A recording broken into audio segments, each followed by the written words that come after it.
Well, hello everyone. Gonna jump on here on a Sunday evening and do a live chat right quick. Just fuzz on me. Um, the video I did the other day. Hey, you guys! I'm surprised if people even heard about this because I was so last minute.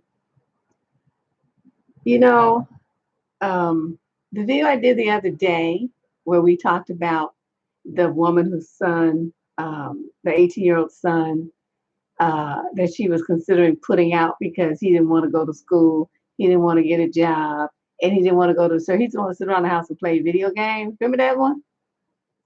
You will be submitting questions, but please wait until I ask for them because I need to sum this up first.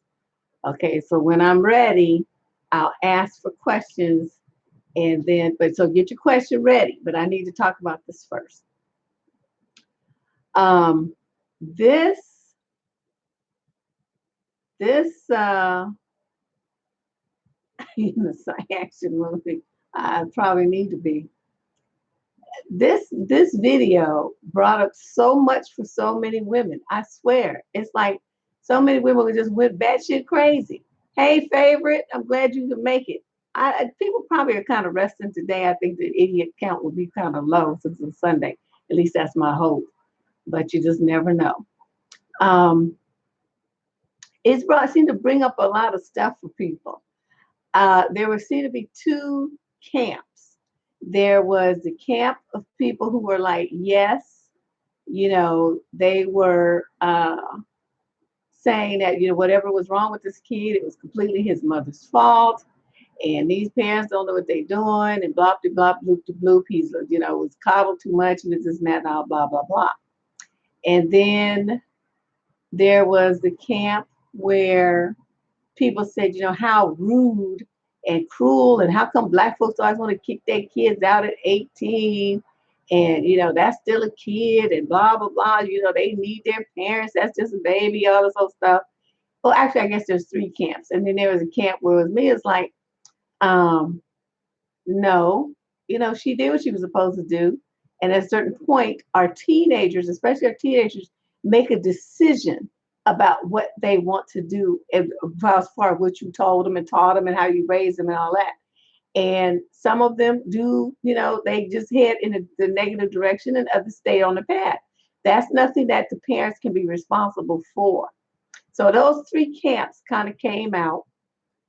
Yeah, some people do blame the parents for everything. Even when somebody's 18, 19, 20 years old, they still blame the parents like those people can't make independent decisions. They can't drive. They can't hop on the bus and go nowhere by themselves. They can't run away. They can't get a job. They can't, sign a contract. They can't join a cert. They can't do nothing without their parents because they're still infant in those people's minds. So their parents are, still controlling like a marionette on a string. And those kind of people need a reality check, and I'm here to give it to them. Okay. Well, we're not going to talk about what they do with the daughters because that's not in evidence. We're talking about the sons right now, so let's stick to the topic. The topic is women and how they raise their sons. That's all we're talking about today. We'll talk about daughters another time. I don't want to dilute the focus of this by bringing up something that's irrelevant to this topic. So, what do we have in the Black community? What do we have? We have a lot of young men that have no direction, they have no purpose. Their solid goal in life is how many women they can screw. They drop babies irresponsibly everywhere they go. They spread disease. They shoot and kill each other. They go run in and out of prison. They're just lost. They're lost kids, okay? They're lost young men. What is the reason for that? I think there's a combination of reasons, but what I want to focus on is what we as women, as mothers, can do to arrest that. Because the fathers are going to be iffy and stupid, and sometimes even when the couple is married and the father is right there in the home, he's still not involved with his son in the way that he needs to be. Okay, we all know that. How many women are married and still have situations where they feel like a single parent because the father just, he just like goes to work and comes in and sits on his ass. He's not really involved with his children. 21, hell no. 16, you need to be having a job. As soon as whatever the law is in your state, you'll see that, that varies, I've noticed from state to state as I started reading on it. Some states, some states like, you can't drive till you're 18, or you can't do so. I mean, they have different rules and regulations about work hours, number of hours per week that you can work, this and that. There's like federal guidelines, but some states have even, different guidelines. So you have to know that as a parent where you are. But your child, right, your child, babysitting is always a good one. Your child can, do mow lawns if it's a boy. Just get them a little cheap lawnmower from Walmart or something. And you can do, deliver newspapers if people still read those. I don't know what they do. You can wash cars. You can deliver meals because parents, can help out too. The kid can cook and you deliver meals. When I was a kid, what I did was have, I had an aunt that worked at the post office. And me and my brothers would put together food. So this was a lot in the days before they had so many food trucks like they have now, because I was little. And we would go out there and we had like hot dogs, prepared hamburger patties, sandwiches that we made, fruit salads and stuff like that. And we would sell those to the people at the post office when they had their lunch break and when they had breaks and stuff. My aunt spread the word, that this was her niece and her nephews. And we always had a line. And the food was good because, my mom helped us and we knew how to cook. We all knew how to cook starting at age 12. So we threw down, we would have sometimes variety like meatloaf sandwiches and, with potato salad and ribs occasionally and all kind of stuff we would serve up. And, like I said, the laws were different then, so we could do that kind of stuff without having a food license and all the stuff they make you have now. But I'm just saying, if you have a child who's industrious, you can work with that child and investigate laws and stuff in your area and help that child, become a small style entrepreneur. Get that drive in them, try to nurture that ambition in them, that drive to do more, to be successful, to achieve, to win. You gotta, nurture that in your kids. Okay. I also used to crochet. So I used to crochet like, little clothes and hats and stuff. And I would sell those to people and all kinds of stuff. So it was always something. I always had something going on where I was making some money, even when I was too young to make some money. I was always hustling. And I'm that way, same way today. So but what we have today are a lot of parents who are overly indulgent with their kids, and I'm not trying to, blame people because they actually feel like, well, I'm doing the best for my kids. That's how I love my children. What you're really doing is crippling your children because your love is cutting them off at the knees. Your love is keeping them from achieving. Your love is keeping them from failing and getting the fuck back up on their own. You're making your kids have low self-esteem by always jumping in, protecting them and doing for them and never letting them have either the problems or come up with the solutions for themselves while you're there to cushion the blow. That's what a parent is for. You let them fuck up. You let them do that. You know what I mean? But you don't let them get in too deep. I mean, if you see some adult trying to use them or cheat on them or something like that, of course you step in. But if they make a series of stupid decisions, then you've already warned them about that. Then what do? You sit there and you say, well, that's part of the lesson that you need to learn. We talked about that, and I told you this and that, and you chose to do something else. Now I see that you understand what I'm talking about. Also, one thing that we don't have is parents who set boundaries. Now I did a whole video on boundaries, and it was about women setting boundaries with men. Women also don't set boundaries with their sons, with their children.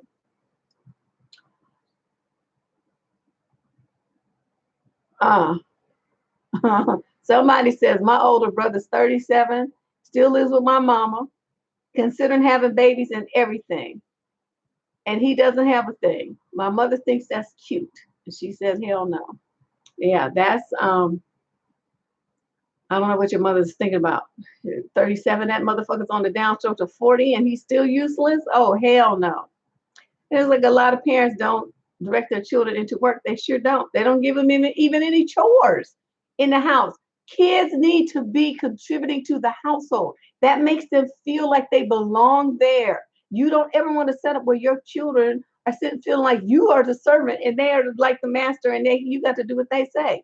Oh my God. I'm like, I look at these women, I'm like, they be running themselves raggedy, picking up grown kids, clothes, teenager stuff and making up their beds and cleaning their rooms for them and all kind of stuff. And I'm sitting there looking at them like, what the fuck is your problem? Those motherfuckers are like damn near grown. This motherfucker fucking and got babies and shit. And sitting up there talking about he got a girlfriend and all this old stuff. And you sitting up there doing stuff for him like he's still 3. See, no, I can't do it. She says that she refuses to let her adult kids move out. She says she's being protective. They're both in their 20s. Shit, they can move out and live together then, but they don't need to be up under their mother. And see, any woman who would date a dude who's living like that and he's still living with his mother, you're a stupid idiot. Okay, you're contributing to the bullshit. You got some nigga motherfucker come up to you telling you, but I live with my mama. And it's like, what? How old are you? You're supposed to clown him like into oblivion and tell him, you just a big ass baby. Nobody got no time for you. I want a fucking man. You still living like a baby. I don't have time for you. Boy, get out of my face. That's what you're supposed to do. You don't reward them with your body and your time and your attention while he's pimping his mother for food and some roof over his head. You're supposed to jump on that motherfucker with both feet. Stop talking about women. Okay, this conversation is not about girls. I keep telling you, this conversation today is not about what women do with their daughters. Okay, stop talking about that. That's irrelevant to this conversation. This conversation is only about mothers and sons. Stop trying to dilute the conversation with some bullshit that don't have shit to do with what I'm talking about. Okay, stay on topic. Why do people always do that? It's like, look, we're talking about boys. Okay, we're talking about sons. Sons are not daughters. Okay, 2 different words. So stick to the topic. Now, what I'm going to say is this. There's something called tough love. And you know why it doesn't work? I was having a chat with somebody on Facebook. She says, well, they told her that tough love doesn't work. It does work. It only works, though, when the parent has enough of a spine to establish boundaries and stick to them. And I'm sad to say that the majority of women don't have a spine. And I'm going to tell you how I came to that conclusion. You have women, okay, they say, well, why do you just want to have your son be close to you, and you want to have your son feel like he's safe, because people out here doing stuff to sons and this and that and blah blah blah. So then they say, okay, well, son, I want you to get a job. Okay, son, don't get a job. So, son, if you don't get a job, I'm not going to get you a cell phone. Next thing you know, you got the son a cell phone. Well, son, I want you to do these chores and this and that. Otherwise, I'm going to take your game set. Well, instead she buy him another video game. She don't take the game set. And so son is learning that all he has to do is whine and cry, and that mother will give in. Okay. And when you have a son like that, you're teaching him that women are weak. So then he gets out in the world, right? He starts dating and he does the same routine to those women, and they fold just like a deck of cards as well, because they want to feel like, they're wanted or something. I'm not really sure. I, tried talking to a couple of them and they really couldn't give me a reason why they folded so bad. It's like, why don't women have a fucking spine? Why are you guys always so worried about pleasing some man and giving in to him and doing what he wants you to do? And how you're scared that he might leave you and all this old stuff. Let that weak punk ass motherfucker go. He's useless. What do you want to hang on to some man that you got to treat like a child for? And the same thing goes with a woman. Your job as a mother is to raise your son to be a productive contributor to your family and society as a whole. Your job is to guide your son to manhood. That means teach him to manage his emotions. You teach him the value of work. You teach him the value of being a man of his word. You teach him boundaries. You teach him repercussions for poor decisions. Every time you guys run in trying to save them and prevent them from hitting the bottom when they made a series of stupid ass decisions, You're teaching, you're being codependent, and you're teaching your son that he doesn't have to be responsible or anything because some woman's gonna always save him, and he can depend on some woman to swoop in and make it better. He's starting with his mama and then any other woman he can use. That's the message that you're teaching him. You guys have got to stop doing that. And it's like a lot of it comes from the women's self-esteem. You know, you guys don't feel like you have any value yourself. Your whole identity is tied up in your kids. So you don't have a life outside of your of motherhood. So everything that your sons do, and you want to hold on to them because you don't know once they leave the nest who you're going to be and what you're going to do with yourself. Everything that you've created for your life, every decision that you've made, every avenue that you've taken, every step you've made has been around these children. So if you don't have a set up a life for yourself to continue when they're gone, of course you're going to want to keep them there because you don't have anything. You feel you won't have anything, you won't have anybody, and you're scared to be by yourself. That's what that is. Somebody asked me, why do they do that? That's the best thing I can figure, because that's what I see. They seem to clutch onto these boys like this is a fucking life raft. And the boys, of course, they're not gonna go too far because they enjoy it. Every time I'm making a video, here come these sirens. They enjoy being taken care of. Men are innately lazy beings. They like to do the easiest way to get whatever it is they're trying to get. And so, if they don't have to work hard, then who's gonna seek out the hardest way to do something? The easiest way is to go like this: mama, mama, mama, I need, mama, mama. Some lady was telling me that some of her co-workers' sons in his 20s would text his mama at work to tell her that he's hungry. Oh my God. I wish somebody would do that to me. So I could say, motherfucker, starve. You'll figure it out. I'm not going to worry about feeding you. Get the fuck off my phone. So that would be me. That would be my response. So somebody says, my stupid stepdaughter keeps choosing idiots. Her stupid mother lets my stepdaughter move in with her sorry men all the time. Well, how old is the stepdaughter? I mean, I don't, I mean, it's like if she's an adult over 18, then her mother has no decision-making power in her life about what she does. The only thing the mother can do is tell her she can't move back. Now, that's what I would do. No, she does not breastfeed her 18-year-old son. You stop lying. That's incest. That's nasty. There's no, I don't even know what to say. She does? That's just disgusting. I don't even know. See, that threw me off. My brain went into freeze mode. I can't even think now. Yeah, that's gross. You don't have no breast milk left. He just sucking on his mama's titty. That's all it is. And she getting the charge out of it. And, they probably fucking too or something. I don't know. That just grossed me out. Why did I see that? Some things you see and you wish you could unsee them. That's just really.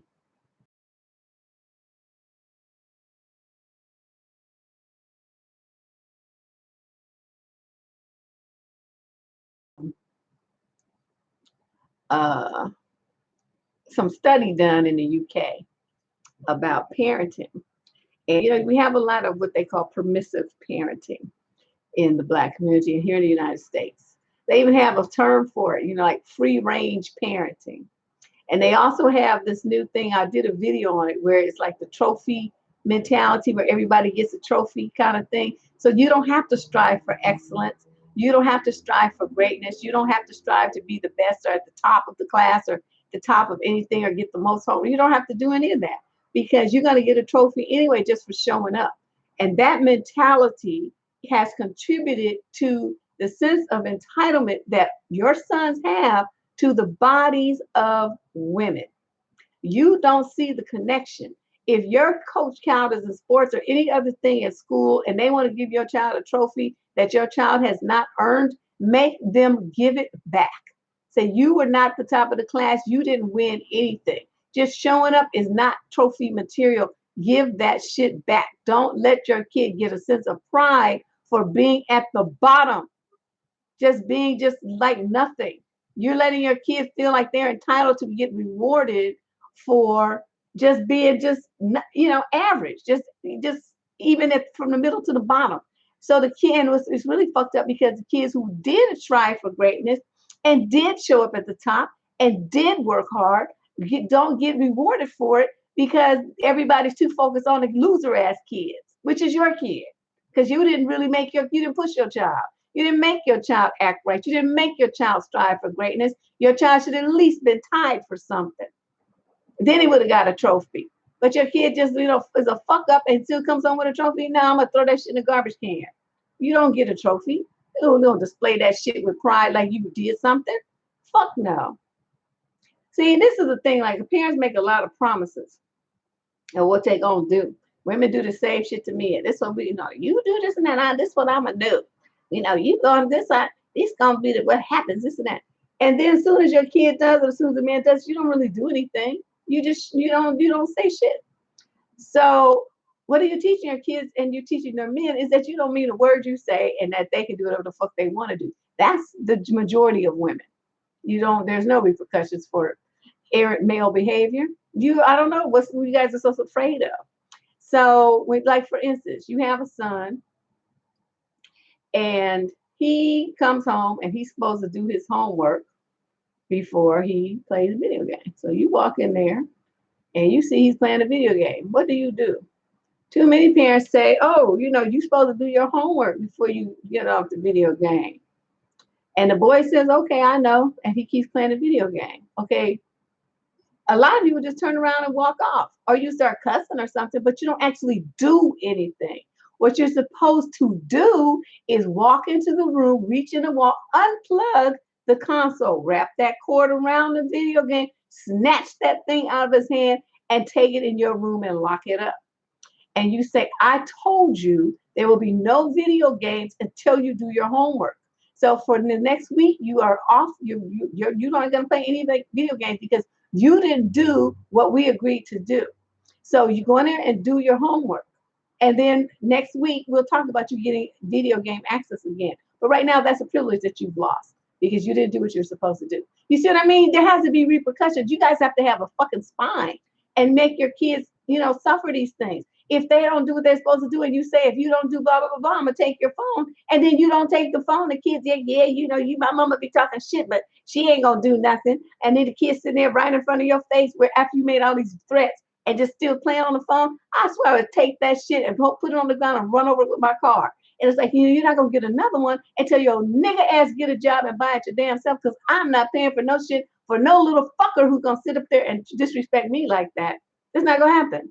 Now, I have to tell you 18, I have to feed you and put a roof over your head and educate you. But his phone, that's optional, motherfucker. Video games, all that's optional. I gave you that because I wanted to. So I'm not obligated to give you shit.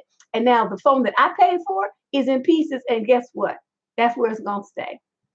See, that's how I do shit. That's why my daughter knows it. She tells me I'm crazy and her friends tell her I'm crazy. But it's like, when I say do something, motherfucker, that's what I mean. I don't give a fuck if you're a man, a woman, or a child. That's what I mean. Don't come at me stupid. I told you. And I back my shit up. So it's none of this like wishy-washy. You're not gonna change my mind, wheedle and whine me into submission and get me to change my mind, all those stuff. I said this is what you need to do, and that's what you need to do. That's it. I've been like that since I was 4 years old. Let me tell you how. There's a story that flows around in my family. A person, if you tell me you're going to do something, you need to do it, even if it's a negative thing. One of my aunts was babysitting me. I was 4. And this story, is told frequently at family gatherings. I'm 4 years old, right? And I was just cutting up, just acting a little fool. And my aunt kept telling me, if you don't stop, I'm going to spank your butt. This and that, blah, blah, blah. And she evidently had been saying this, for several hours. And I still cutting up, doing what the fuck I wanted to do. And to the point where she said it the one time, and I said, well, why don't you do it then? I'm tired of you talking about it. I'm still that way to this day. Don't talk shit to me. Back your shit up. And that's how I am. So, of course, she commits to beat my little ass. But still, it taught all of my relatives a valuable lesson. Don't threaten me. Don't tell me what you're going to do And there's going to, don't discount say you're going to say you're going to be some repercussion for something and then you don't follow through.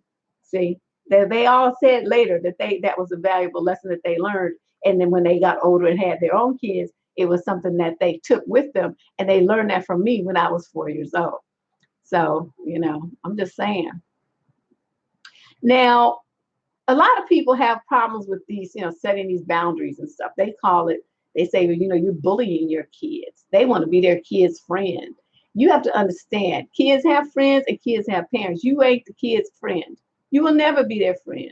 I know one of my friends got upset because her daughter's, how you get when you're a little kid and you tell your friend, I'm not going to be your friend anymore. Remember that? We used to do that when we were little. Well, this little brat, she's about 6 or 7, and she said that to her mama. And this lady, we were friends, right? And she's sitting up there and getting tears in her eyes because her daughter said she's not her friend anymore. And I'm looking at this bitch like, what the fuck is your problem?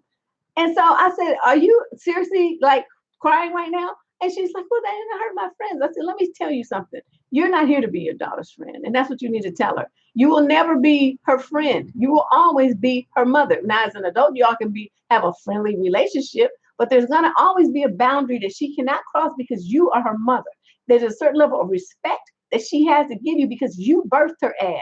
So this thing about thinking that she can talk to you any kind of way and treat you any kind of way, and that you're supposed to be okay with it because otherwise she's going to tell you that she's not going to be your friend. He's going to be like, ooh, I'm like, the little Rose little, but like if she had been a teenager, she would have got smooth cussed the fuck out. He would tell me some shit like that. Oh my God. And I'm not saying, my thing is a lot of parents want to beat on their kids. See, to me, that's some slave master shit. You don't need to beat on your children. If your mind is right, if you are an intelligent person, you will never need to hit your child maybe 5 times in their entire life because you will have control of your child's mind. And when you have control of your child's mind, it's going to be a situation when they're faced with doing something that you told them not to do or making a stupid ass decision. They're going to sit there and they're going to be like, wait a minute, let me think about this real quick. And my mama said, don't do that. And my mama said, if I do that thing there, then this is what's going to happen to me. And I know that my mama is a person of her word and she's going to do that thing to me. So then the other part is like, yeah, but it'll be so much fun. It'll be fun. You have fun with your friends and you can worry about that later. And then this part is like, yeah, well, maybe you might be right. I could worry about it later, but my mama going to kill me. And so I don't really feel like dying today. So let me do what I know I'm supposed to do. And this little is like, no, come on, let's go have fun. And then your kid's like, nah, I'm cool. I'm going home. I'll see y'all later. And they go home. You know why? Because their fear of what you have told them that you will do to them, your strict boundaries, your guidelines, and the follow through that you have consistently had when you told them what was going to be a repercussion, that's what's going to keep your kids out of trouble. That's what's going to keep your kids on the straight and narrow. When you fold and your kids don't ever know what it is that you're going to do, you don't really have any boundaries. You let them make all kinds of decisions for themselves. You let them just do whatever the fuck they want to do. And then if you don't like it, you cuss at them and stuff. That's not parenting. I don't know what the fuck that is. But this study in the UK identified some character development between children, between the richest and the poorest background. It was a very interesting study of almost 10,000 people they did, which is, pretty good number for a study. And they said that they found that bad parenting in the poorer families caused stagnation in social mobility and opportunities for millions of British youngsters. So they also indicated that expectant mothers with turbulent lifestyles may increase the risk of their unborn child failing to develop key skills. And, on and on. Anyway, it was pretty, they had a lot of stuff, but what they found that parents that parented them with the tough love style were twice as likely to become empathetic, which is something that's there's a dearth of that in the Black community. There's no empathy from men towards women at all. More determined in the face of difficulty. What do? Give up. The suicide rate is extremely high. Even if they're not killing themselves overtly, they're killing themselves with drugs, by being promiscuous and catching diseases that are going to take them up out of here, by putting themselves in jail. All of those are signs of someone who has no value on themselves and who doesn't want to be here, who's not trying to live. So just because, someone hasn't taken something and slit their wrist or whatever, that doesn't mean they're not trying to kill themselves. There's a mentality behind it you got to think about. It also said that these children were better at controlling their emotions. Look at how the wild emotions that we have in young black males. They're like bitches. Okay, they're more like women. And avoiding temptation by the age of 5 than those with disengaged carers.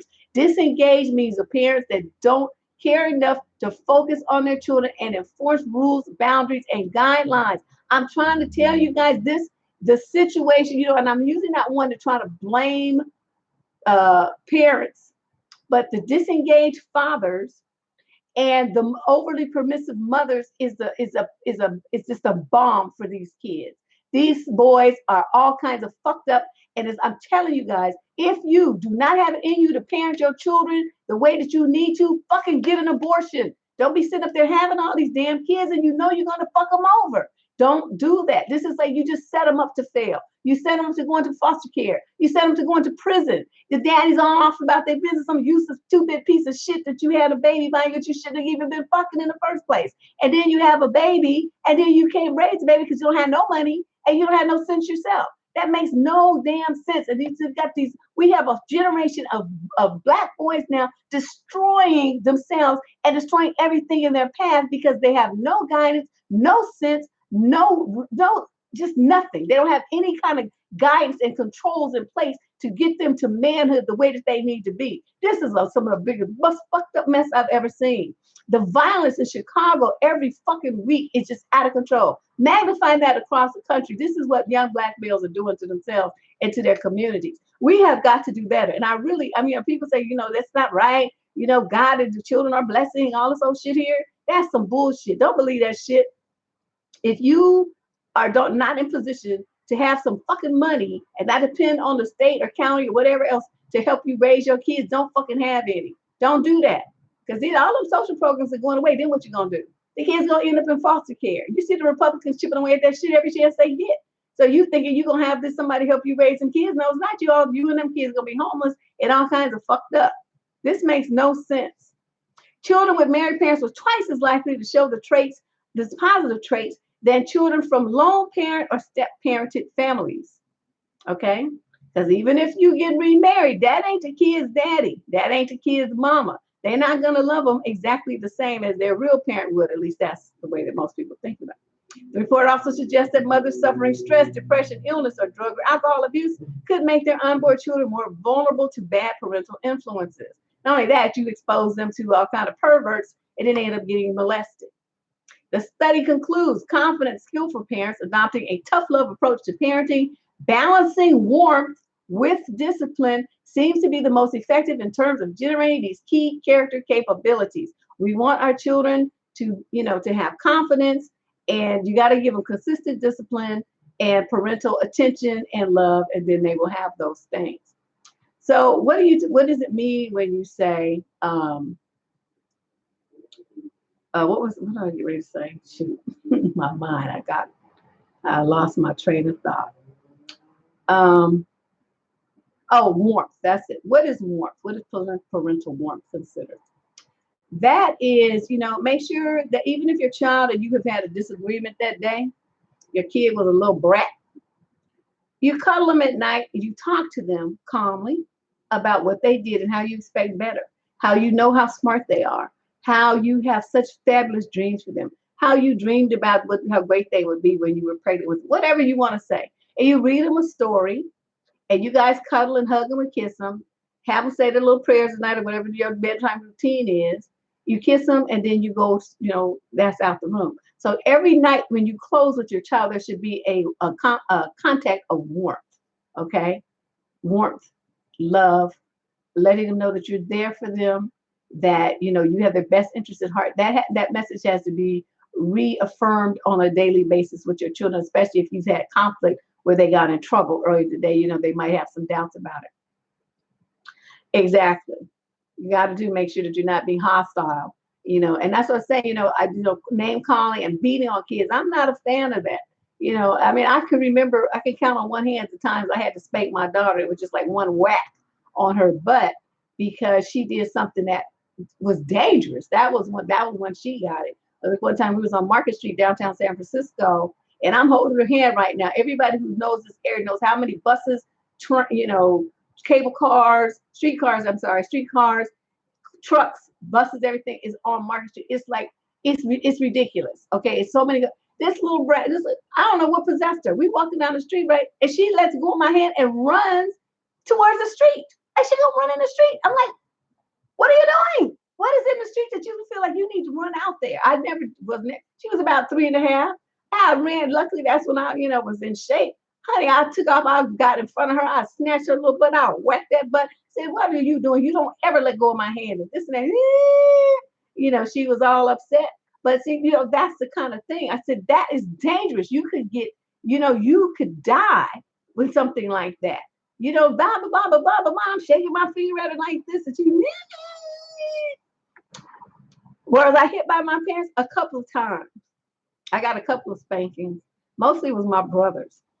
Them were some terrorists. I'm telling you. They did some craziest, most destructive shit. I just, to this day, we still think, where did you get the idea that you need to do these things? They ripped out all the ceiling. I mean, it cost my dad thousands of dollars to replace wiring and the plaster in the ceiling, the light fixture. I mean, and this was an antique light fixture that was in the house from when the house was built in 1906. So it was irreplaceable. The value was, unmeasurable, and they destroyed it.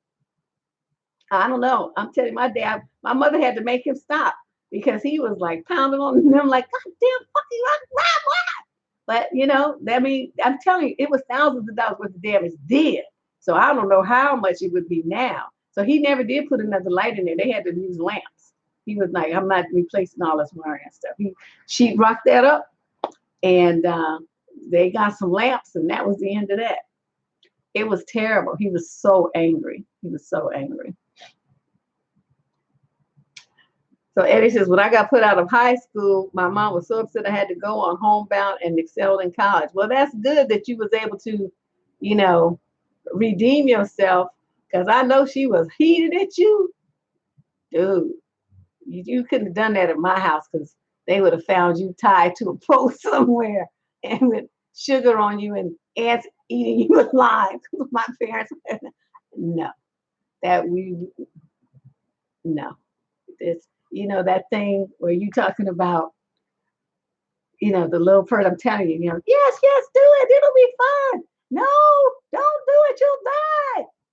That's we into the don't do it, you'll die one. Because my parents, we know they didn't play that. That was just like, that would have never happened out of my house. Woo! We couldn't even come home with a D, because you'd be scared. It's like you was walking like the Green Mile, trying to get it home. And that was scary. You were always fighting. Well, then see, your ass needed to get put out. What was you doing? Why were you doing that? See, and I bet you they warned you too. Eddie, if you keep fighting, we're going to put you out. And you didn't believe them. You kept fighting. And so then they put you out. But that's what they were supposed to do. See, they had a boundary, and then they followed through. That's what I'm saying. Parents have to follow through. You don't just tell your kids you're going to do something and then you don't do it. That makes for very poor parenting. Yeah, but Eddie's peaceful now because he done got all the fight out of him. He was pummeling on folks when he was young. I'm sorry, Eddie. I know that's what, I'm just making jokes, but that is funny. But anyway, yeah, consistency with parents is key. Consistency in relationships is key. If you don't have consistency from the man that you're dating, get rid of him. And you have to be able to deliver that kind of consistency with your parents, with your children as a parent. I know I'm gonna leave Eddie alone, but that was fun. I mean, he just walked into. What can I say? He just presented himself, and I just took advantage. But the thing about it, that's something I think a lot of women have to work on, is sticking to your word, being a person of yourself. Of your word. When you tell a dude no, when you tell a dude that's not going to happen, when you tell a dude I don't want to do that, stick to your guns. You guys let them just wheedle and whine. You think, okay then. All right, dang. and then you just let them have what they want. Daddy ain't traumatized, and he's fine. So that's what I have to say on that. For references, there are, yeah, they do keep asking. They keep asking. And that's what I'd be like, either you ask me again. Like my mother used to play this thing here. My mother would say, well, we would ask my mother, can I do such and such and such? Okay. And my father learned quickly that my mother ran us. So if you try to play that game where, well, I'm not going to ask her, I'm going to go ask daddy, then my daddy would put down his newspaper and look at you over it and say, what your mama say? And then you hang your head and then you just go right back to her. Okay. So he stayed out of it because he already knew. He tried that one time and my mother read his ass to riot act. So he never did that again. So anything to do with us, she was the boss. So then he said, so we go to our mother, well, mom, I want to do blah, blah, blah, blah, blah. Now, if she said yes, that you could do it, then you was in the clear. If she said no, you knew that hell could freeze over and all the little devils could go ice skating. It was going to still be no. She was not going to change her mind. So you could just get that out your mind. Now, this is when it got interesting. If she said, let me think about it, okay, you better shut up. I saw one of my brothers make the fatal mistake, right? He was anxious. So he went back to my mother and said, well, did you think about it yet? And she said, I was thinking about it. But now that you bugged me about it, the answer is no. And so we learned from seeing what happened to him.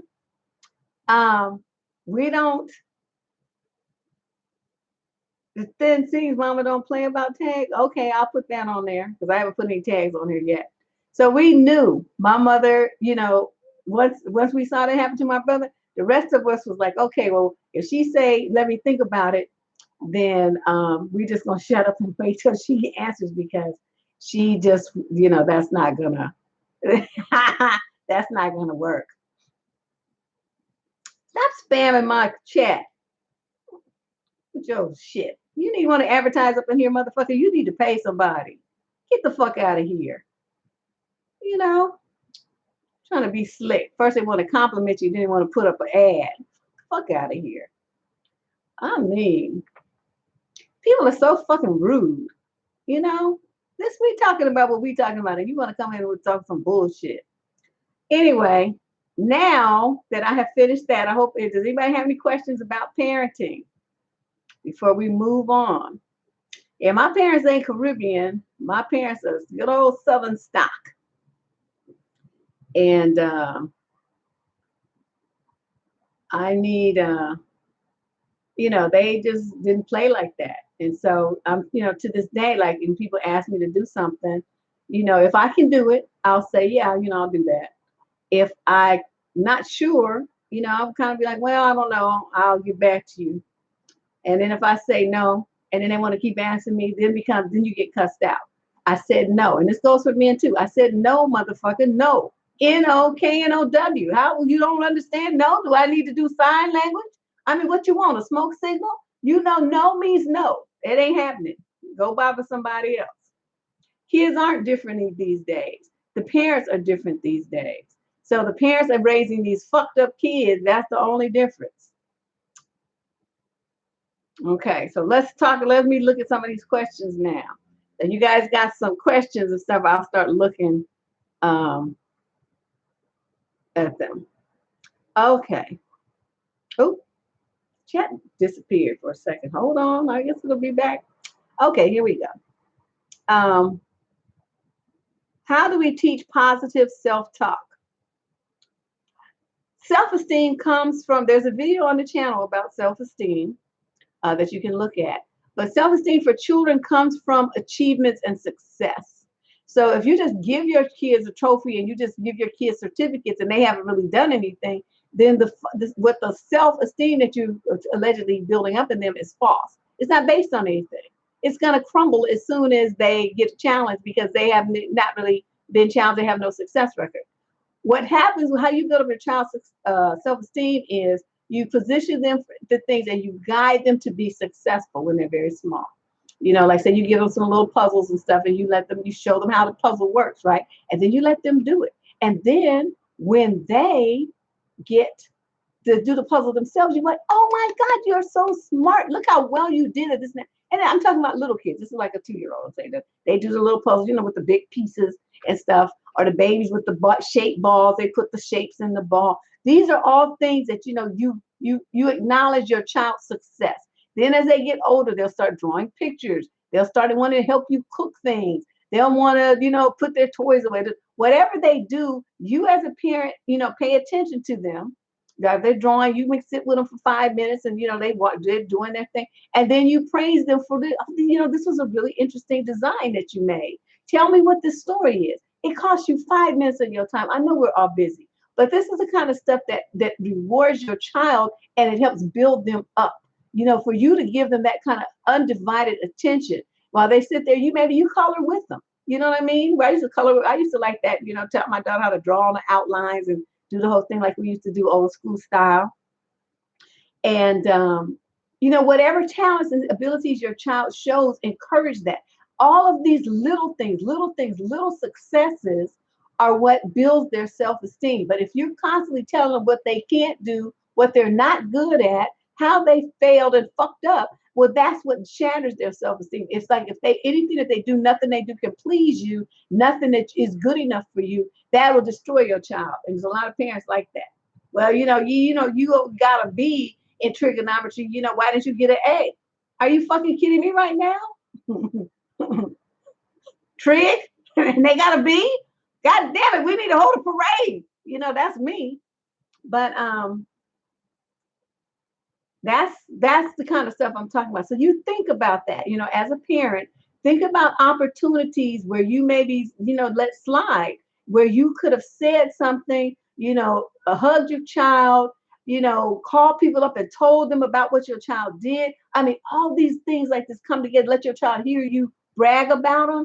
That shit is like so fabulous for kids. It just makes them feel so good and so like wonderful, so successful. And those are little things that you as a parent can do.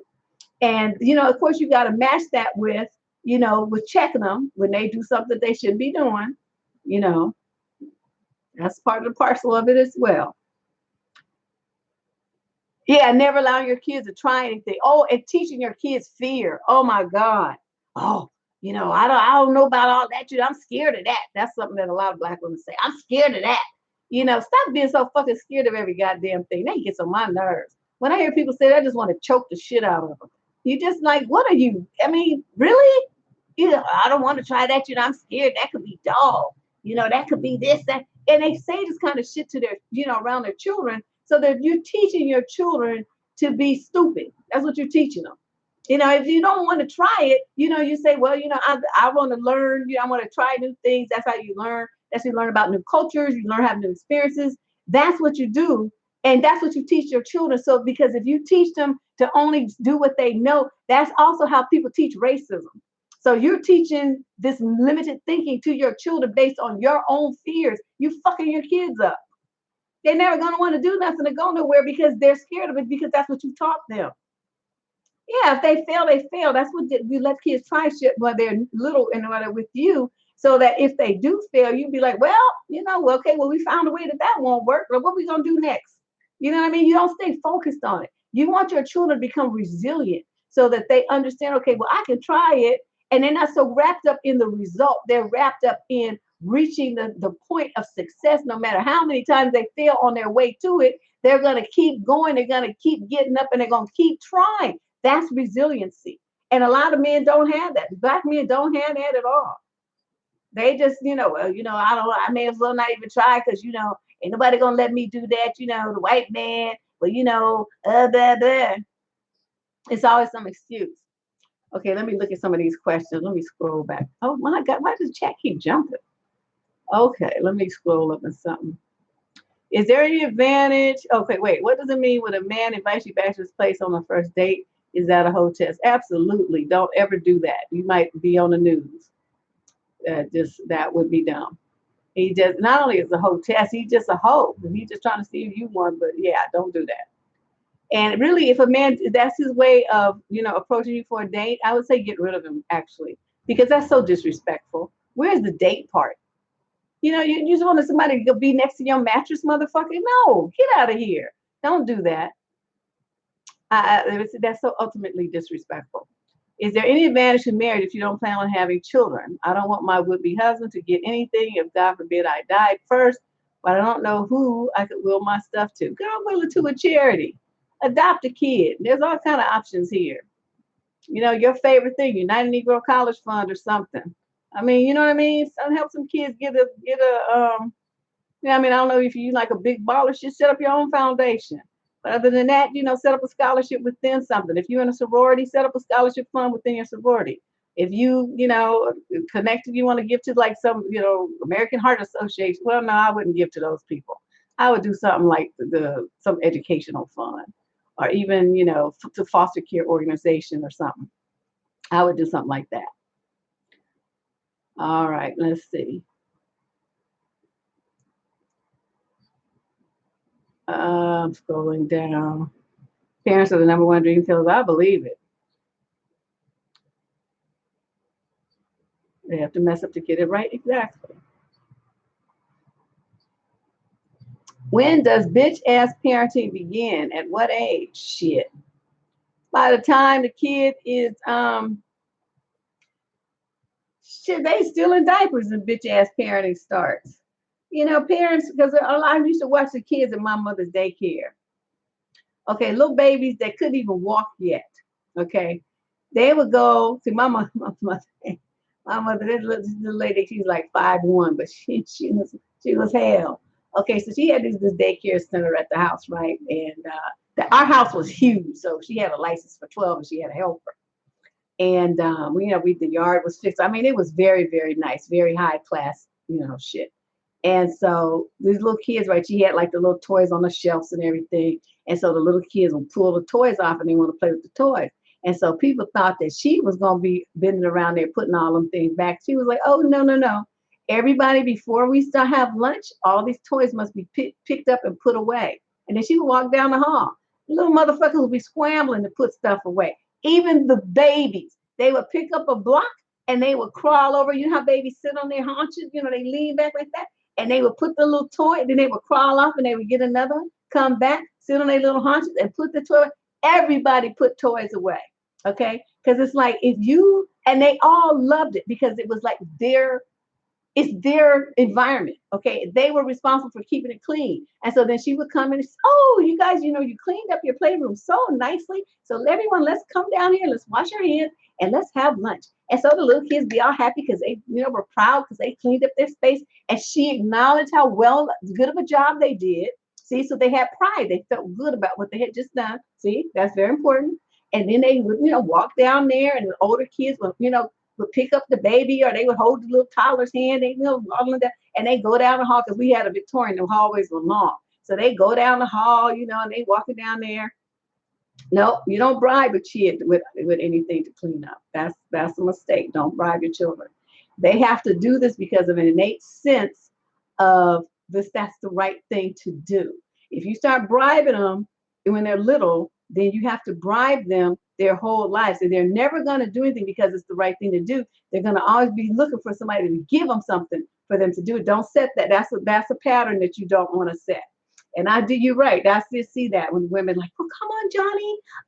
Let's, if you get in the car, when we go there, I'll buy you this, I'll do that. Fuck that. Get your nigga ass in the car because I fucking said so. And then my daughter would get in the car. But I didn't really have that kind of problem on her. I'm like, you don't be bribing you. I said, do it. And that's what you're going to do. I'm the mother and you the child. And so I don't need to give you reasons. I don't need to justify what I told you to do. I'm the mama. My word is law. Get your ass in the car, pick those goddamn toys up, sit your ass at this table, eat that food. You're not throwing it away. Whatever it is I told them to do, you do it because I said so. And that's the only reason that you need to have. I said it, and so you do it. And if you don't agree with that, then there's a door you need to get the fuck out. Now, can you afford to do that? Then, then he starts crying. So what? No kid ever died from crying. No, we were very close. There were times she was, I don't think she was too scared of me because she still did fuck up shit. But, she knew what the repercussions were going to be. So she would come in, I know what's going to happen. See, but that's how people think, dictatorship. No, that's not a dictatorship. You're the fucking parent. Okay, if they do some fucked up shit, the police gonna come in your house and somebody's gonna sue. They're not gonna sue the kid, they're gonna sue your ass, and they're gonna sue for your money because you didn't make your kid act right. So your kid went and destroyed somebody's shit or busted windows out their house or tore up their car or something. Now they suing your ass for $5,000. You're gonna wish you had a dictatorship so that you told your child how to fucking act. See? But you don't want to do that. You want to be all friends with your kids and shit. You can't be friends with your kids. They're not your friends. Your job is to raise them to be responsible adults that respect authority and especially respect their parents. I worked in social service. I had a contract with social services and adult protective services. I've never seen so much rogue bullshit in my life. These parents had done everything for these kids. The reason I know that because you can read the reports from the social worker, the investigators and stuff, and the police. And you can read the reports.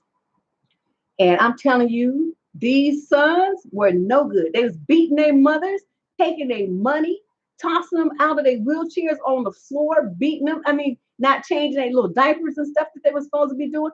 All kinds of writing checks out their bank account, just selling houses out from under. One son forged his mother's signature. He had some no Republican league with him, so they both had to go to jail.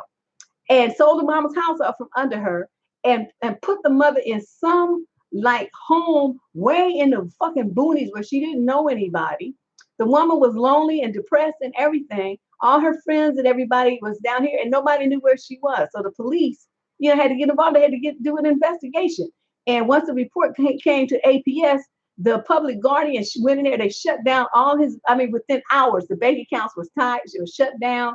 They had court actions against that son. The investigators and the police was looking for that motherfucker. I mean, they was on it.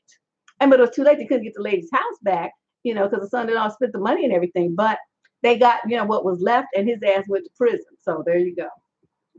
But that's why I said, don't be doing too much for these boys. They ain't shit. And then if they don't act like they shit and they don't treat you well, then fuck them. Just pretend like you don't have a son.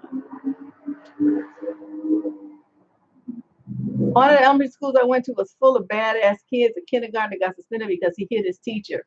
Yeah, he would have got suspended, but he would have got suspended after I beat that little fucker's ass. But that's the kind of thing they're like, well, the teachers shouldn't hit the kid. My thing is this: I don't care how old you are. If you hit me, I'm gonna hit you back. One of my cousins, he was about 2 or 3 or something, and I was about 12, 13, and he used to bite people. Right? He used to bite people. I had something for his little ass. So I had on shorts one day. We was at my grandmother's house. I had on shorts. And he came, and how they little kids stand between your legs, and he was looking up at me, and we were talking and everything. All of a sudden, just out of the blue, he dipped his head down and bit my thigh. You know what I did? I grabbed his arm and I tried to gnaw my teeth through the other side. I bit the fuck out of that little asshole. And at me at 12 or 13 was way stronger than he was at 3. He screamed like holy hell.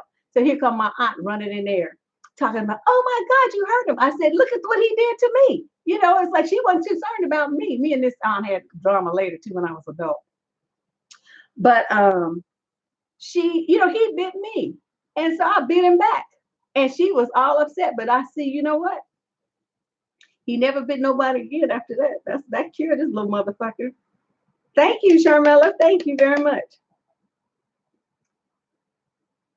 You have to find out who these kids are modeling behaviors are. I don't really give a fuck who they are.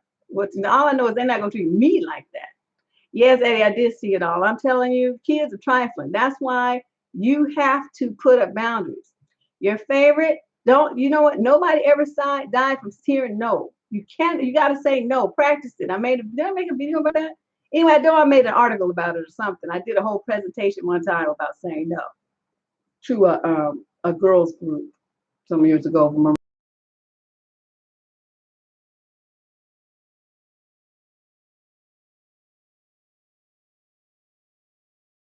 No all the time. I'm not a fan of that either.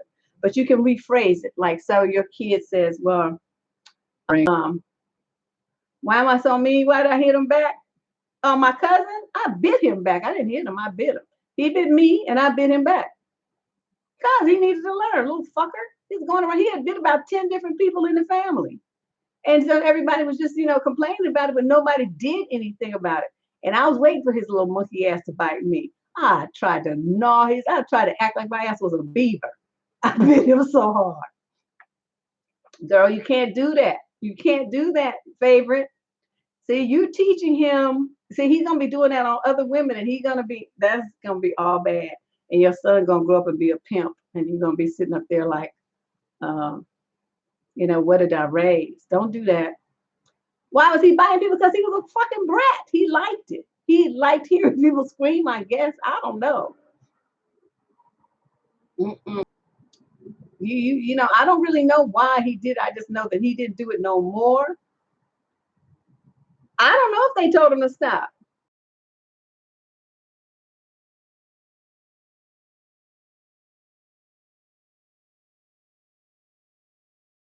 It's like a fucking miracle. He stopped biting. I'm like, yeah, I bet he did.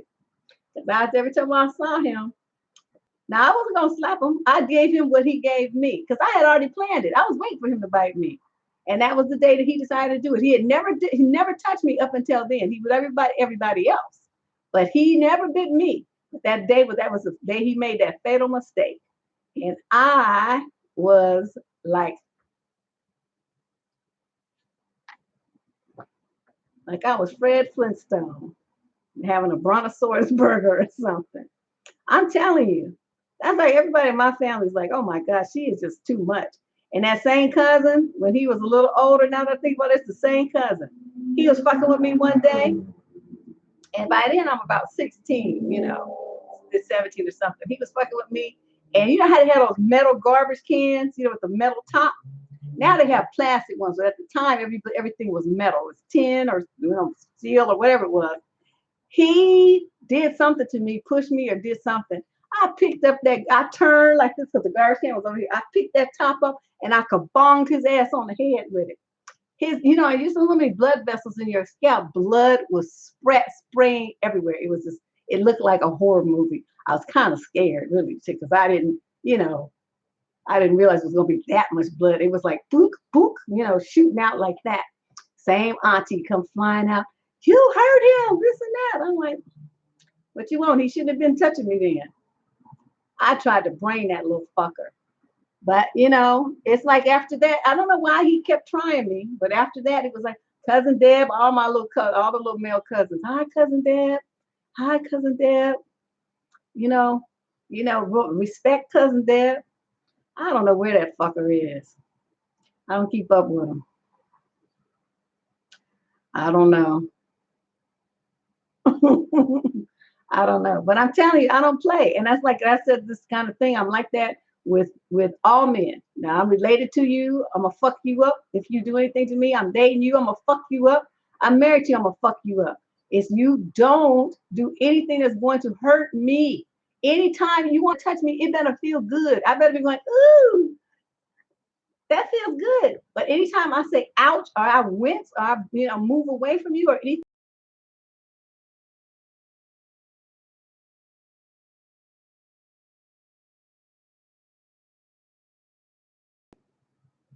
I'm going to fuck you up. And that's just how it is. So Eddie said he peeped in another live chat side port with each live. That's right. Keep your dick in your pants and you won't have a problem. That's what I tell them. Don't complain about child support. Kids need to eat. They need to eat. They need a roof over their head. They need education. They need shoes on their feet.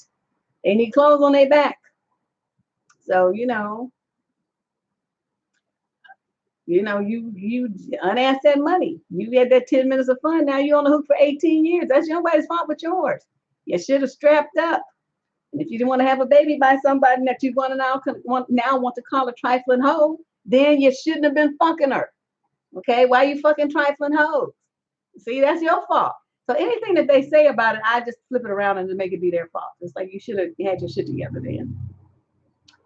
I don't know what the fuck is wrong with them. Okay, so let me scroll back up and see where I left off. I know I missed some questions because I got sidetracked.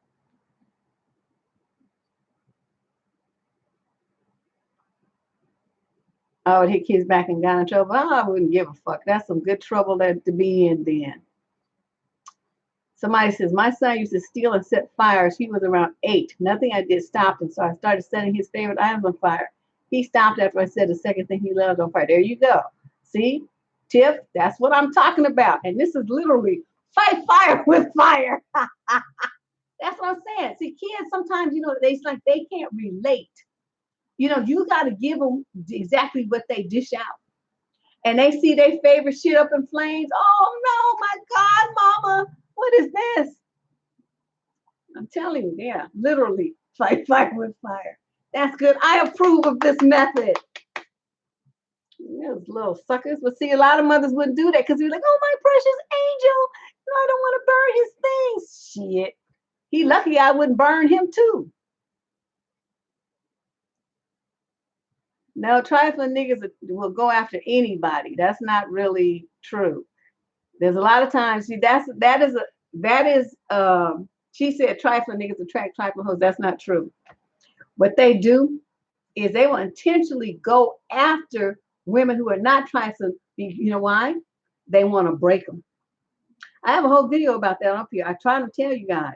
They want to break a woman who's good, who has pride in herself, who's intelligent and successful. They want to break you down. They want to make you feel like nothing. It's like their goal in life to just put you in your place. So don't believe that. Don't think that every time that you see a man with a woman that she's a trifling hoe, and just because he is. They will go after you like 9,000 because they want to just ruin you.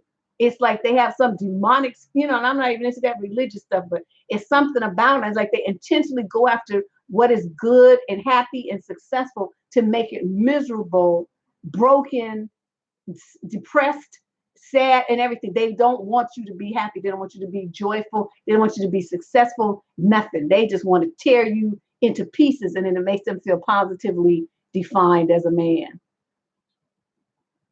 Some men are putting themselves on child support. Those are smart guys. That would be smart thing to do. Okay, let me scroll up here.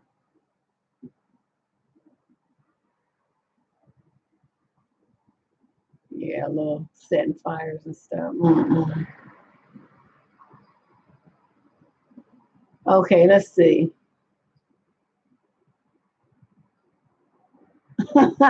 What is your opinion on the Black community that frowns upon Black people that seek therapy or counseling? Instead, they say pray. Girl. Did I say that long enough? I wrote a whole book about that called The Black Wait, what's my book called? Bad Wench? Shit. Where did my mind go blank?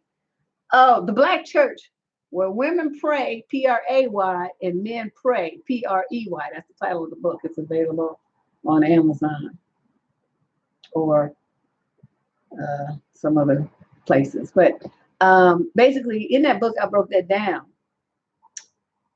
It's part of the manipulation. You got people who want to get control of your mind and your money. So if you're healthy, you got a mentally healthy thing where you don't need, your priorities are straight and you're not feeling weak and broken and you're not looking for strength from some party outside of yourself. Well, they don't want you to be like that, especially as a woman. That's not where they can't use you like that. If you're a whole, happy, healthy, mentally and emotionally person, then you're not going to fall prey to those games. That you're too strong and you're not going to be part of their victim, the team victim. So they don't want you to get that kind of help. They want to keep you in the circle of dysfunction, which is what a church is. I mean, they have people in there. A lot of people just go because it's a habit. They've been going since they were kids. But you have a lot of people in there because they're on 12-step programs. They're feeling suicidal, dreadful, hopeless, all kind of stuff. They're in church trying to find a way to feel better about themselves. And then here you are in there with them with your happy, healthy self. You don't belong there. The church is to me where sick people go. For people who need something, they're looking for something. If you already have everything you need, you don't need to go to church ever. Never. That's why I never go. If I set foot in church, it probably would burst into flames. But I already know, as soon as they start talking some shit and I challenged it, then they want to toss me out anyway. So what's the point? And I'm not giving them my money. I'm not doing that. So let's see. Oh, my husband money. Yeah, give man money. I wanted therapy after a huge life change. I was basically ignored. I got free counseling through my school, and I'm much better now. Good for you. I'm glad you did that. They have no other goal in life except to ruin women. Exactly. I mean, look at it. I'm saying this, but I mean, I don't even need to say it. Look at the behavior. Look at the culture. Look at this toxic masculinity. Where is that any benefit to women? What do they do to help women? What do they do to help children? I mean, there's pockets of guys here and there. You know what I mean? I'm not talking about them. They're immune from this conversation. The mass majority, 75%, are just as we described. They're out for themselves, and their number one goal is to use, game on, and abuse, and even kill, pimp, or whatever, women to their advantage. So, I mean, I don't need to tell you this. You can look at that and see that yourself. Just look around you. Look at how they talk to women. Look at how they treat women. So, it's just something. Who's Leandria Johnson? Well, my book was written years ago. And before that was a guy, what's his name? I never heard of Leandria Johnson. I think my book was written in 2010. So, have you always not been involved with the church, or did you discover something at some point? I discovered something when I was 7. I talked about it in the book. We used to go to Sunday school for a hot minute. My older brother would take us, and we would go to Sunday school. And that was my parents' time. They would have their nasty time. We would come back and they'd still be in the bed. It's like we didn't know what was going on. My older brother knew what was going on, but I guess they had the house to themselves and they could scream and holler, do whatever they was gonna do without him. Yes, there you go, Jeremiah Kamara, right? That's the one he was. So I'm like, I don't know who this Leandria person is, but I doubt that she was the one who exposed anything. There was too many people that have been doing it way before her. So we was at Sunday school, right? And my dad, they try to give you like $1 or something, to put in the little, basket or whatever. And so my daddy,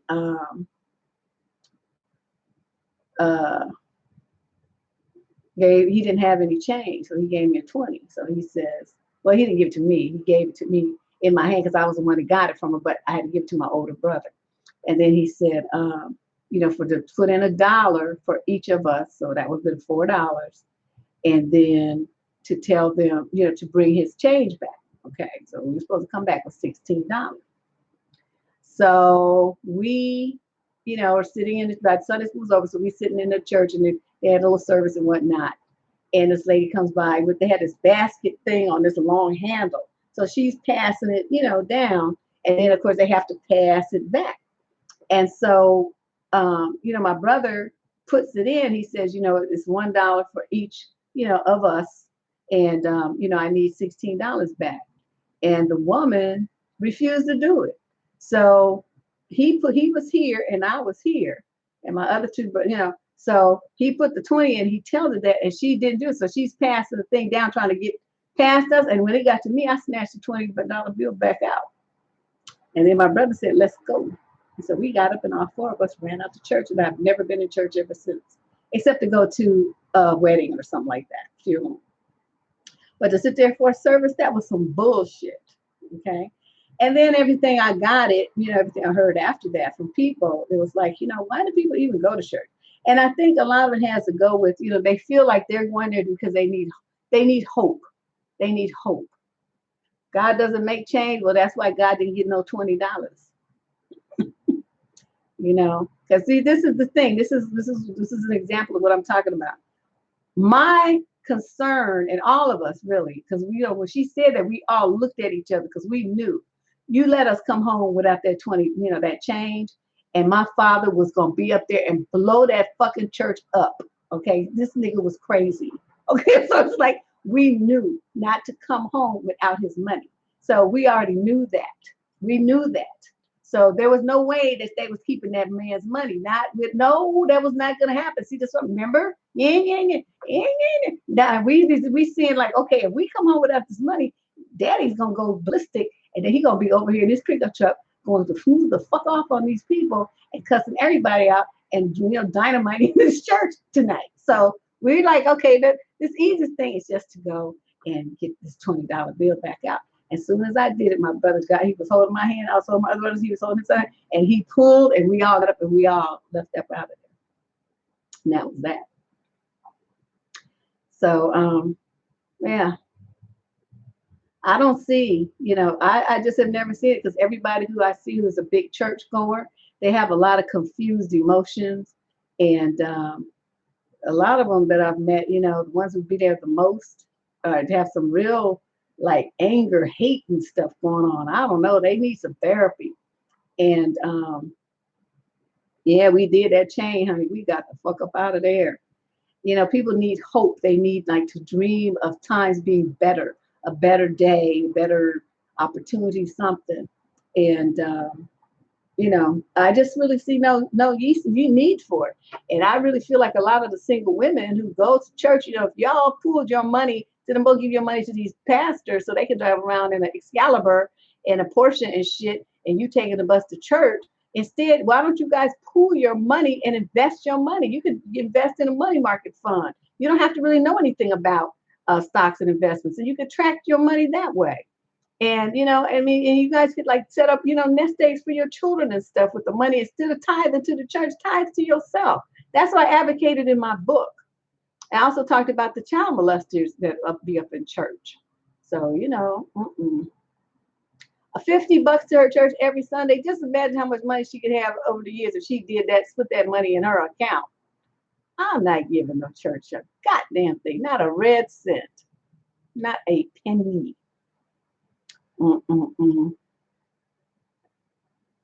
Okay, let me see up here.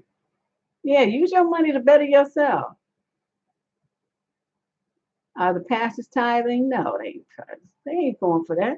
So you don't hardly see no brothers up in the churches. They know the game. The ones that you see up in there is like I talked about in the book too. They either old and broke down, or they on some 12-step program, or they gay, or they players.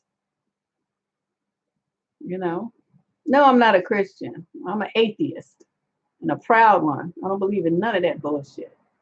So people was like, somebody was coming on here trying to throw that Bible down my throat.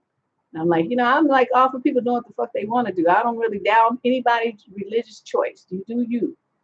But likewise, respect my boundaries. I don't want to hear it. Don't try to push that on me. Just like I don't push mine on anybody. I talk about it when people ask me. Other than that, I just stick to the topics. You know what I mean? I don't need to bring religion into this because I'm talking about something that really is not based on religion. It's based on people's hearts and minds. And these behaviors that I discuss are across the board. They cross any religion, any ethnicity, both genders. Trust, communication, respect. Those are things, universal traits, human traits. So I talk about stuff like that, and I stay very far away from religion. I don't, try to do any of that. Unless somebody asks me, of course. I think the church I went to tried to cover up that the youth pastor molested one of the girls. Then he ran up to New York to his dad's church to work with youth again. Oh, yeah. I have no doubt about that. They always try to position themselves to be around children. So you guys got these youth pastors and stuff. You better watch them motherfuckers. I don't trust them from where I can see them. I don't know. I just get the willies when I see that. As a matter of fact, a boyfriend that I dated got molested in church because the bathrooms, this was, long ago before people really was paying too much attention to this kind of stuff, but he told me about it. And the bathroom was downstairs and everybody else was upstairs. So he had to go downstairs to go to the bathroom, and he went by himself. And there was some old white man down there, and he molested him. And, when he was telling me about it, he was crying and stuff. And, we were in our 20s, 30s. I think he was in his 30s when it happened. Yeah. So, not when it happened, when he was telling me about it, not when it happened. But when it happened, he was like 6, little kid. Yeah, right in church. That's like where people are least suspicious, and they feel like everybody in the church is a child of God. This is God's house. It's not going to be no. But see, that's what I'm saying. You got a lot of people who are all fucked up, and they come to church because they have problems. They have problems, and they're looking to get redemption by going to church. They think they can pray the problems away, or that this pastor's got to like right hand dapper with God, and it's gonna put hands on them and save them and all this whole kind of stuff. And it's not what happens. I'm saying you guys take your kids to church. You better watch your kids like a fucking hawk. Don't trust nobody. If your kids have to go to the bathroom, all you motherfuckers get up and go to the bathroom. And anybody trying to take your kid away and talk about, well, I want to get your kid. No, my kid's staying with me. And my children's doing what, you don't let no pastors come and get your kids, take your kids on no overnight trips or even a trip to the ice cream shop unless your ass is there too. Don't you go, nothing, no motherfuckers take your kids nowhere. I don't trust these people. I be looking at them all kind of sideways. I was trying to find some way to get along with somebody's child. My mom's friend's daughter got pregnant by a preacher. She was 13. See, I would have to kill him. See, I'm me and you ain't. Girl. His ass would be you. I'm gonna serve you up to Jesus. You like Jesus so much, you get ready to meet the motherfucker face to face, because you is dead. He tried to pay your friend's mom off. And the only way you can pay me off is to cut your dick off. How about that? Yeah, they do. They take people's money. It's okay. Anybody else got a relationship question? Oh, wait. Oh, this is a good one. I have a new partner who has no problem getting and staying, but he obviously enjoys the activities, but he won't ejaculate. What is his problem? I know it's kind of off topic. No, it's not. Girl, it's going to be one of two things. Let me tell you about this. One of two things. If the dude's got a whole bunch of women he got to service, so he needs to retain that because he got to give it to the one that he calls his main girlfriend, because she's gonna be expecting, to see the evidence of, the fun that they've had. So he can't leave it at your house. Or he suffers what's called retarded ejaculation. That is a medical condition. No, not erectile dysfunction. That part is not a problem. That's what she said. Nope, it's not that either. That's what players do. Yeah, look it up. Look up retarded ejaculation. That's a medical condition. And a lot of men suffer from it. And the women be like, oh my God, it's like, he be just going for an hour or something. I'd be sore and raw and all that. And he still, haven't finished. And it's like, nah, you can't be with me. It's like, I don't know what you're gonna do, but that's not gonna be a problem that you're going to put in my life. And I'm telling you, that's usually the reason. Is that's what players, that's how they have to handle themselves. They want to be dipping and dabbing, but they gotta bring that nut home to the number one chick. Because if they don't, she's gonna be like measuring it and seeing how little it's gonna be. Yeah, that's what it's called. It's a medical condition. Look it up on Google. I'm telling you, let's see. It is a medical condition. And she's gonna be measuring the volume and the thickness and all kind of stuff, because she's gonna be looking. So he knows the dude. Players, girl, I'm telling you, players have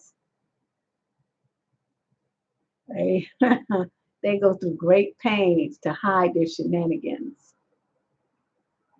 Yeah, they do, but that still doesn't explain why he doesn't. If she's had activities with him more often, more than one time, and that's his pattern, that means it's one of those other two things that I just said. Yeah, that is too much work. Women be like walking all bow-legged the next day. Needing bandages and all kind of stuff. I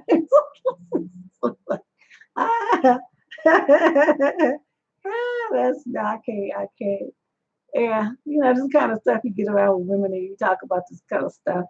Especially older ladies, they be having all kind of, they tell you some stories. It's like, yeah, need bandages, girl, and back, what's that stuff called that kills the pain? Or pump spray, Bactine or something to kill the pain, all kind of stuff. No, can't do it. Can't do it. High and low leg, all kind of shit, girl. Bow-legged, wide-legged, whatever you want to call it. Okay, let me see. Let me scroll up and see if there's any other questions I missed.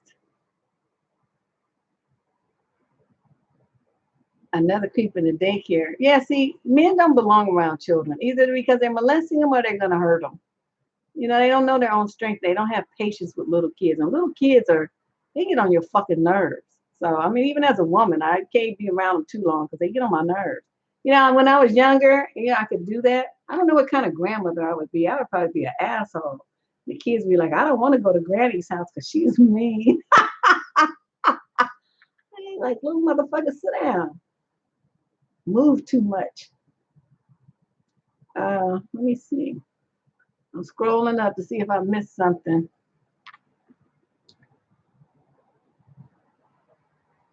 They attend a church that requires 10% of the family income. They would get 10% of kiss my ass. That's what they would get. Now they get 100% of that. They kicked out of church because she wouldn't pay the $50 a month to come to the church. Good riddance. I'm looking. Well, I don't know. I don't think it's too much to look at. Okay, so yeah, you can't with me. I know. I'm just telling you. Yeah, don't bring that motherfucker over here. Cause they can't be acting up. I mean, that's like, kids like.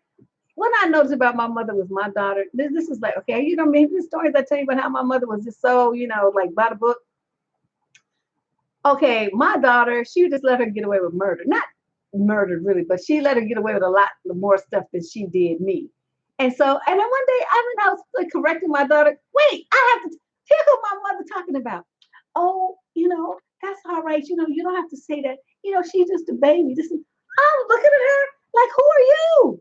What did you do with my mother? Because this is not the woman that I know. Oh, she's all right. Just calm down. This and that. And she was all like about babying her and stuff. I couldn't believe it. I called my brothers to tell them what she said, and we were all laughing. Like, wow, what happened? She must have got soft in her old age. But see, I'm not. I'm probably more of an asshole now. What was a good question about 50-50? What? I missed that. What did it say? What's my favorite wine? Wine.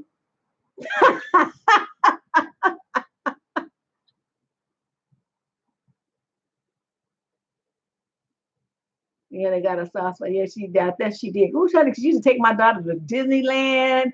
Took her to Disney World in Florida. They went all over the place. She was just taking her all kind of places. I'm like, you never took me. Well, you want to go? No. I'm like, shit, did she gone? Let me go get my party on. I was like in the streets every night. Okay, bye, Eddie. Okay, what's the question about 50-50?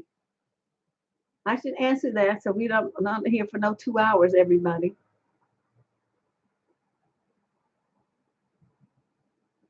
Okay, where can somebody put it? Was asked by Ramen. Is it unrealistic to want a financially sound black man anymore? Every time I get online, it's a debate about 50-50.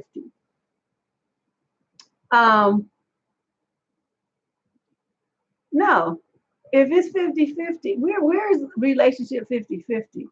If you want to sound a man who's financially secure and he wants 50-50, he wants a fucking roommate. He don't want a mate.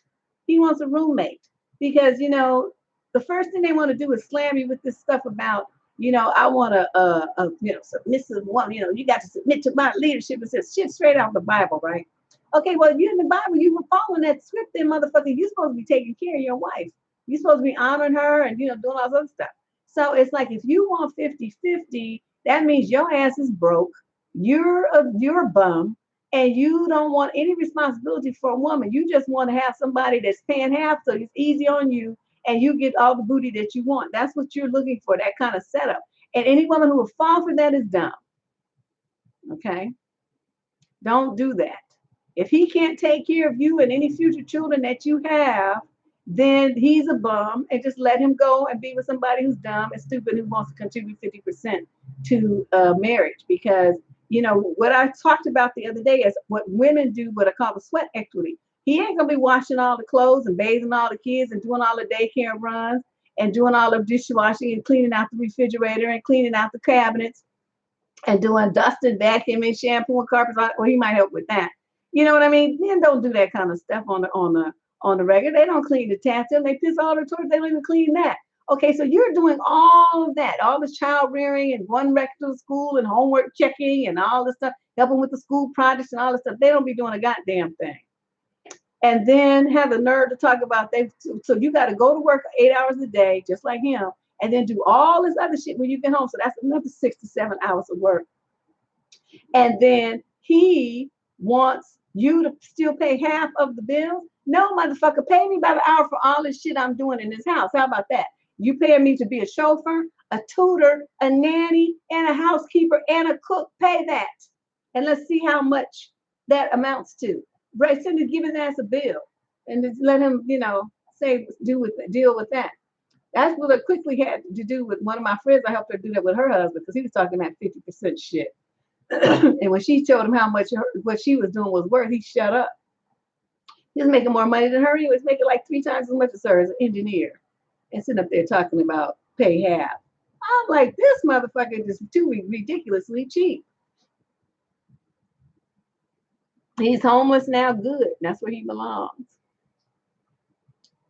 Now I'm not cleaning shit. Yeah, stay where you are. Don't get in a situation like that. If he can't, he needs to address the time and energy that you would be putting in that he's not going to be doing. And if he can't, see the value of that, and he just looking at the dollar amount, like for bills and stuff like that, then that's a bum. That's a bum. You don't want to be bothered with him. He's a bum. Don't ever get with a man like that. You want a man who cherishes you, who doesn't want you to be exhausted. He wants you to have help and to do things for you to make your life easier. If you are with a man in a relationship and the relationship that he's presenting with you is not making your life easier, what the fuck are you doing with him? It's consuming you. No, honey, whatever that you call that, I don't know what that is. You need to cut him loose. Because I'm like, my thing is like, if I'm with a nigga, right, white boy, whoever he is, and when I think about him, I better do this. Okay, if I'm going or anything that's not this, then he doesn't belong in my life. That means he's an albatross around my neck. He's stressing. He's a stress bucket. If I have to do everything by myself, like I'm still single, but I'm supposed to be in a relationship, I got to cover everything by myself. I got to run around. I don't have no help with anything. What the fuck do I need a monkey ass for? Get the fuck out. No. I'm telling you. You should be looking like this at him, and this looking stressed and going like this, and got wrinkles and lines and shit on your face because you're worried and everything. No, get rid of him. See, Robin say, I have 2 kids, a good career, a own home. I don't get this dating thing. I broke off 2 engagements, like you stated. It's not, girl. Don't you? Make sure you put your shit in a trust. I'm gonna tell you this right now. Like I'm all in your business. Put your shit in a trust and see an attorney and do that right now for your children. That way, no matter what happens to you, no matter who you get with, your kids will always have that house. They will always have whatever money you set aside for them. See an attorney and handle your business, okay? Because even if you just do decide to get married, you don't want that shit to be considered to be community property. And no motherfucker gets hands on your house that you bought for your kids, okay? So the 50-50 would go between your 2 children. They can share the house. That's theirs. And neither one of them can sell it without the other one, okay? Handle your shit. A lot of people don't think about that. Also make arrangements for, you don't say how old your children are, but make arrangements for should something happen to you, who will take care of them, and who will take power of attorney and take responsibility for your children. Handle your business, especially when you're a single parent. You got some shit. Make sure that your I's are dotted and your T's are crossed. Yeah, because the government will swoop in and take it. Don't do that. See an attorney. Tomorrow's Monday. I would suggest it by Tuesday. But no, they see you with a hot girl. They see you got some shit going on. Them niggas are trying to jump up in there and figure out how they can get their name on your deed and shit. And the next thing you know, they're gonna be trying to sell your house out from under your father doors and take half. Oh, fuck no. That's why you put it in a trust. So and don't tell them you use this in a trust either. So if you get married and they start that shit, you'll know what time it is, and you have already put things in place to protect your children. Yeah, but it don't work like that. If you don't have shit in a trust for your minor children, it could become community property. So don't, I mean, y'all got to be more savvy about this stuff. Don't be just talking about love. Love don't mean a goddamn thing when it comes to your money. Well, it depends on how old the kids are. They don't need to know all that. She just needs to put it in place. And then whoever she has, when they get older, she can tell them. But they don't need to know that because the little kids have big mouths and they don't know what it means. They run around, my mommy has our stuff in a trust. We're going to be rich when we're older. My mom told me. No, don't tell them nothing. They don't need to know. They do not need to know all that. You're the adult, they're the child. They just need to know what you know. No, don't tell, you got to keep your mouth closed. Stop talking so much. Y'all, I mean, I'm proud of y'all for doing this. I mean, that's great. She worked hard. She got some shit for her kids. She got some shit rolling. Bam. That's all good. Now, do the rest of the work. Tie it all up so nobody can take it from you. Yeah, little kids, they tell too much. I remember this time. Oh, wait. I have to tell the story. I had this little girl. I used to go and get her because she was so cute. I was about 17, 18. I would go and pick her up and babysit her and stuff for her mother. So one day we was making a cake and she was helping me. And so we finished it. I let her help me frost it. She had more frost on her than she did on the cake. And so then I said, oh, we should take some to your mommy when I drop you back home and stuff. And she says to me, my mommy could eat that whole thing. Her mama was a big girl. I mean, but why would she? It took me, I couldn't say nothing. I just laughed. And, but I never told her mother that she said that would have been too much. But I just cut her some and we wrapped it up and took it there. But yeah, kids, guess what I'm saying? You can't tell kids everything. And people be like talking on the phone and let their kids hear their conversation. See that? You don't need to do that either. They don't need to hear all the stuff. You guys got to separate, have more boundaries. Kids don't need to hear about your sex life and what you heard from someone at work and who was sucking who. You don't need to hear that conversation. Make them go in a room or something. Or go in your car and talk. The moms have you on the speaker. Tell them to take you off the speaker. See, that's just rude. Just tell them. I mean, why do they do that so the kids can hear? Don't they have like a Bluetooth or some shit? That's ridiculous. Jennings, tell them to stop doing that. Tell them that's inappropriate, that you're trying to have an adult conversation. It's amazing that you have to tell some adult woman this, but a lot of them evidently are dumb and don't get it. So you just tell them that, they don't do that. Okay, good. Favorite, thank you. I'm about to get out of here too. All right. Yeah, well, I guess we'll talk about that financial stuff at some point. If you guys have specific questions, just send them in to survivingdating@gmail.com about the financial thing. Advice questions still need to go through the advice submission form, which is right up there. It says get advice. You do that because it has releases and stuff on it. That's a little bit different than asking about the financial situation. But I guess, I've been here an hour and a half running my mouth talking about all kinds of stuff that was extraneous and it had nothing to do with nothing. It was all talking about people biting folks and all kind of crazy conversation.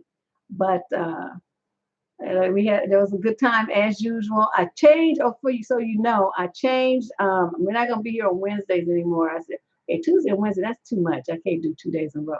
So we're gonna do Tuesday, Advice Tuesday, Tell It Tuesday. And then I'm gonna come back on Thursday and we're gonna do the topics or whatever we're gonna do on Thursday. And then on either Saturday or Sunday, we'll do something else. Today was Sunday, next week it might be Saturday, who knows. But that's why you should become a subscriber. Click that bell symbol so that you will know instantly that when I log on, and you can just pop on over and join the chat. All right. Deb Cooper from survivingdating.com. It was a wonderful evening. I'll see you guys again on Tuesday. Bye-bye.